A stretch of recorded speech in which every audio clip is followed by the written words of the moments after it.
I think some might remember in this body that for the last, about a year and a half, I've been getting up here and talking about the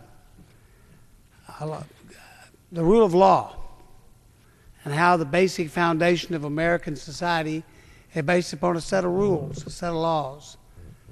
And that without that foundation, that surrender of sovereignty of the American people to pieces of paper that describe how we will behave in this world, we would be an uncivilized nation, and we would not be the great nation of liberty and freedom that we are today. I take the position, and I think the position is easily defended, that the United States of America cannot run without the laws that we create both in this body and in our state legislatures around the country. The rule was adjusted slightly back in 1974 when they came up with a concept called reconciliation.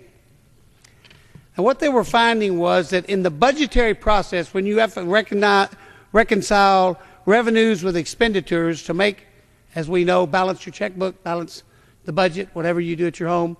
Well, don't use the kind of accounting we use around this place, but to make those two things reconcile, they put up the process of reconciliation, which for reconciling those numbers.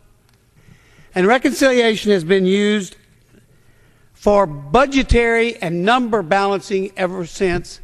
Very limited manner. It comes up maybe once or twice a presidential term, but it never was designed to take a whole body and battery of laws and just change the rule. Today, we have been debating now for over a year President Obama's concept of health care for the United States.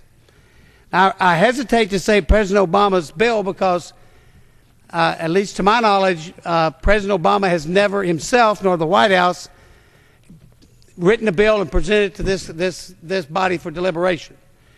The proposal on health care, which is being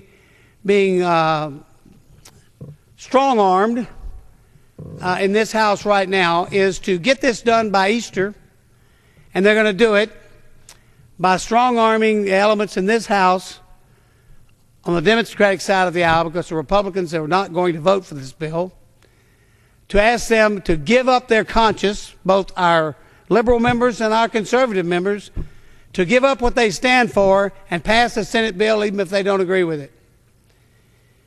And then to trust to the leadership of this House to put together a reconciliation package that will fix things like abortion, which has nothing to do with anything to do with reconciliation. And the leadership here is asking them to not mess with the Senate bill, pass it, even though they don't agree with it. And that means that we're going to change over 200 years of history in order to get a health care bill passed that, by the best poll out there, 57% of the American people don't want. I'm back to where I started. There are rules and there are laws that you run your operation by.